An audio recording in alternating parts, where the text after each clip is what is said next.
you ever wondered what it would be like if you took four people that really hated each other and you forced them to fight 6 times a year? Well, that's the AFC North.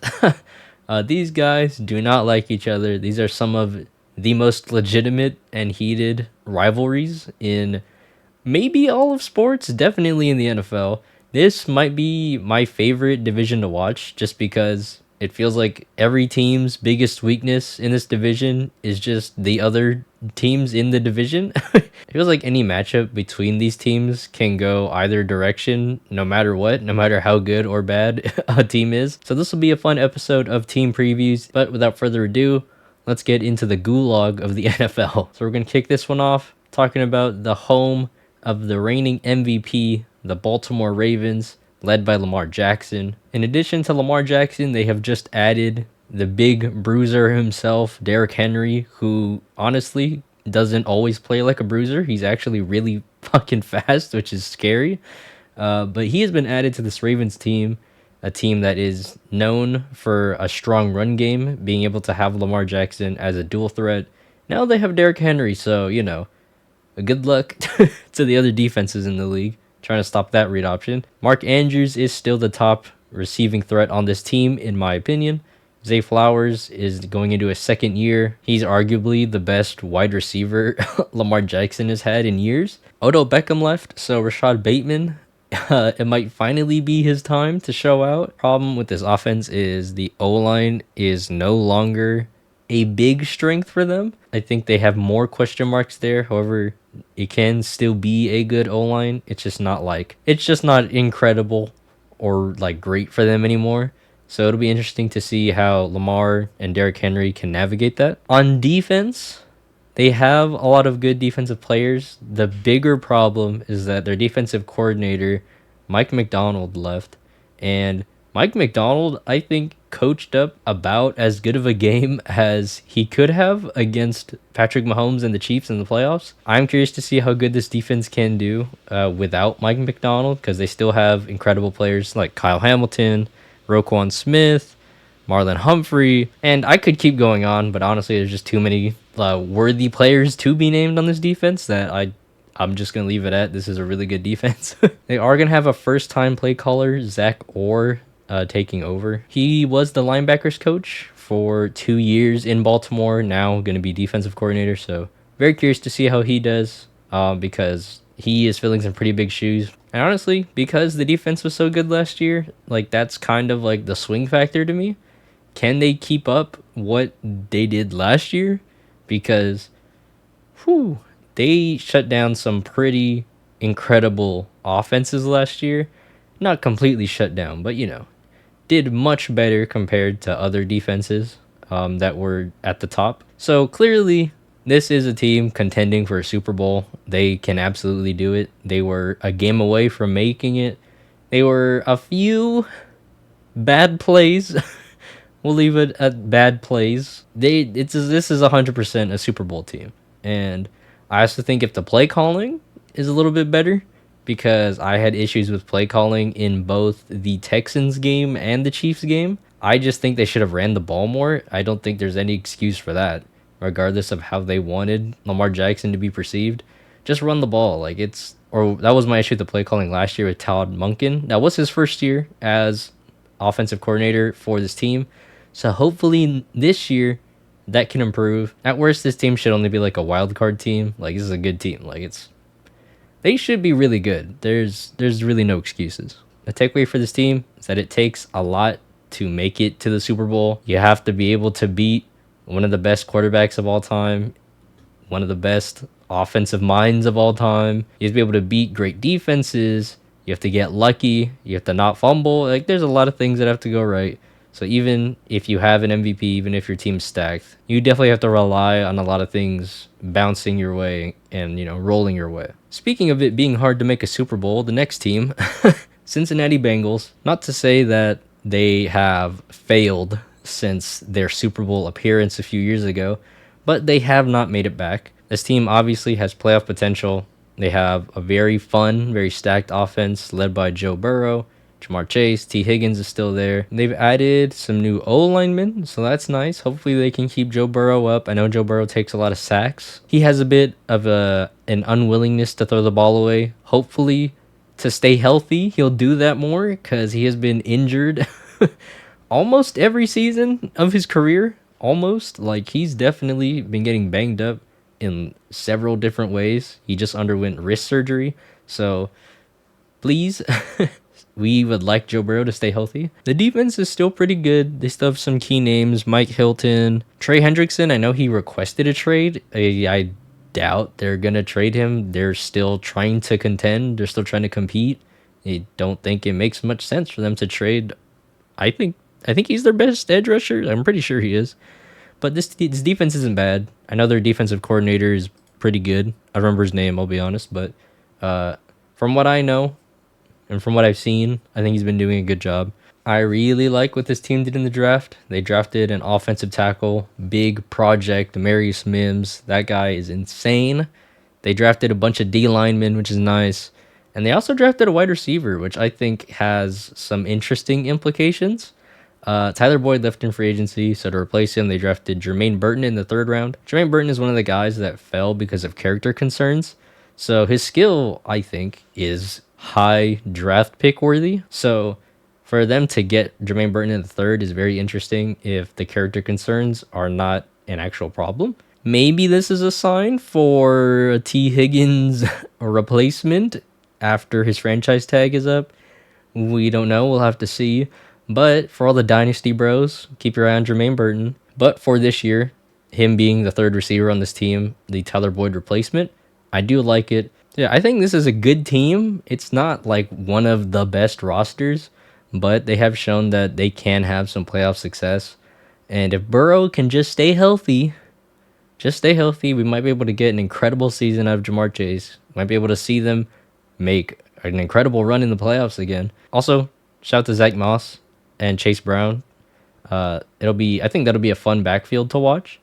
They bring different things to the table. Just wanted to give them a little shout out. But this team is pretty good. They should not bottom out. I think at worst, this is an 8 or 9 seed in the AFC. But yeah, Super Bowl, definitely in the cards. Maybe like 1 out of the 50 cards. Maybe less than that. But it's in there. My takeaway is that one injury can change everything. I mean, every time Joe Burrow goes down with an injury, everything just falls apart. And you could probably say that for any quarterback injury, but it's been pretty apparent for the Bengals recently, and we just want to see good football. So, all right. So the next team is an interesting one. Cleveland Browns. So last year they made the playoffs with Joe Flacco at quarterback after like 3 quarterback injuries, I think, something like that. They called up Joe Flacco off the couch, and he took this team to the playoffs. Some incredible performances by Amari Cooper also, might I add. This team can 100% make the playoffs again. The roster is really good. There's star power at pretty much every position. Almost every position. Nick Chubb is coming off of a pretty terrible injury. I believe he's on the PUP list, physically unable to perform list, to start training camp. His availability for week 1 is in the air still. There's no timetable put out as of the time of this recording. So there's also no video of him on the field. There's a video of him squatting like a lot of weight. But that's really all we have. This team added some new players. They added Zadarius Smith and Jerry Jeudy, which I think are quality pickups. These are definitely going to be people that are going to get lots of snaps. And, hopefully they can make a good impact. But like I said, this roster's stacked. I mean, the O-line's good. They have pass rush, obviously. Got Myles Garrett. Secondary has some good players in it. Really, there's one very, very glaring and censored question mark, and that's at quarterback. Like I said, Joe Flacco took over last year because Deshaun Watson got injured, and the next guy got injured, and the next guy got injured. So, the question is, can Deshaun Watson be as good as Joe Flacco last year? Because that's all he really needs to be, really. Because Joe Flacco, like I said, took them to the playoffs. If Deshaun Watson can at least do that, then this team can go pretty far. However, can he do that? I don't know. His stint with the Browns so far has looked pretty terrible. I would say I don't think I've seen much promise from any of the games. Maybe like a couple, but like overall it's been pretty bad. So we're really hoping for a resurgence here. I know the O-line last year was really banged up. Kevin Stefanski is still, I think, a great coach. The fact that that team made the playoffs with Joe Flacco at quarterback and with all the injuries at O-line is incredible. So, hey, if Deshaun Watson can play, this team can go somewhere. But otherwise, I don't know. Bottom 10? So it's hard for me to find the floor and ceiling of this team. I don't think it's a Super Bowl team, but they could make up a little bit of a playoff run. My takeaway, sometimes the serviceable guy, the decent guy is enough. I think if his team had Jacoby Brissett at quarterback, this team was like so much safer. It's so much easier to predict where they would be. But that's not what we have. This is definitely going to be an interesting team to monitor, see how they're doing. But yeah, that's Cleveland Browns. The next team, and the team that I think is probably the most likely to miss the playoffs in this division, the Pittsburgh Steelers. Where do we start with this team? So let's start at quarterback since we keep talking about it as a big deal for the Browns. The Steelers have moved on from Kenny Pickett. They've given up. They said it's over. This guy's trash. They bring in Russell Wilson on a minimum because he's already getting paid millions upon millions by the Broncos. They trade for Justin Fields for like a 6th rounder. So I think it's worth it. You may as well try, right? Like, I think Russ will be the starter. I think that he gives them the best chance for wins. I think that Fields, we might see him later in the season if the Steelers aren't winning that many games. They might just throw Fields in there just to see what he's made of. Matt Canada has been released, fired, exiled from Pittsburgh. They bring in Arthur Smith, and I know he gets memed on. Because like I said in the NFC South video, people were mad at him for fantasy purposes. I know there's a lot of bad vibes around him, but he is legitimately a good run game coordinator. He has a good run game, pretty much. He has good game plans for the run game. And for this team that has invested a lot in the O-line through the draft and in their backfield, they have Najee Harris and Jalen Warren. I think this offense will be efficient. They'll be able to move the ball. I don't know how many touchdowns they're going to score exactly, but I do think that with Arthur Smith as an offensive coordinator instead of a head coach, I think that this offense will be watchable, which if we remember last year, that was not an adjective you could use to describe the Steelers offense last year. George Pickens is going to have a wide receiver 1 season, so I'm curious to see how well he does in that role now that Deontay Johnson's gone. Pat Freiermuth at tight end, along with possibly Darnell Washington, they might see a lot of snaps together, and that would be fun. I think Pat Freiermuth is due for a fun little breakout season under this new offense. The defense is the defense. I don't really need to talk much about that. The defense is always good with the Steelers. TJ Watt is still there holding it down. So yeah, this team, it is what it is. I mean, it looks a little bit musty on paper, but in theory, it can work.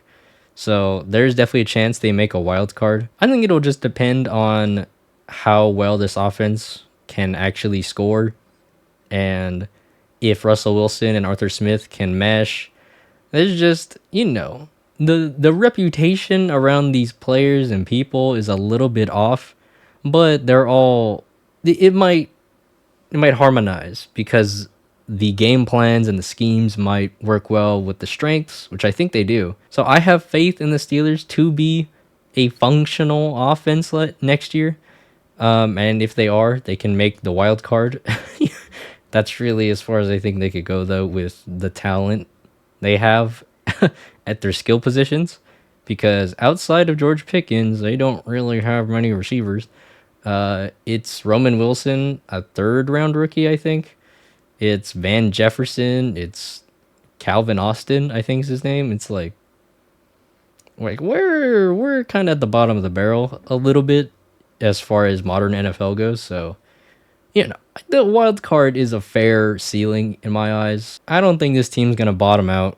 I think they'll probably be, they won't be a bottom 10 team, maybe like bottom 12 or something, wherever that puts them. But yeah, even with all that said, I still think they're probably gonna win like at least half their division games, just because that's what always happens, maybe more. Takeaway for the Steelers: coaching matters. Somehow Mike Tomlin gets this team to the playoffs in years where they absolutely have no business being there. I have no idea how. So shout out to him. Don't let anyone tell you that coaches aren't making an impact. They absolutely do, one way or another. So yeah, coaching matters. But that is the AFC North, the gulag of the NFL. Like I said, this is one of the most fun divisions to watch ever since even when I was a kid, because they are always up to some bullshit, and I love them for it. I'm very thankful that they can entertain me. There's so many classic moments with this division. If you are a fan of one of these teams, let me know in the comments. Let me know what your expectations are. Let me know which other team you hate the most. Let me know what your favorite rivalry moment is in this division, because, like I said, great rivalry division. It's awesome. Yeah, talk some shit if you want. Uh, leave a like, hit subscribe, because I will be doing a team preview for every other division. Like I said, check out the other ones if you haven't yet. I hope you'll be seeing more of me soon. Check out the playlist for all the other previews, and peace out.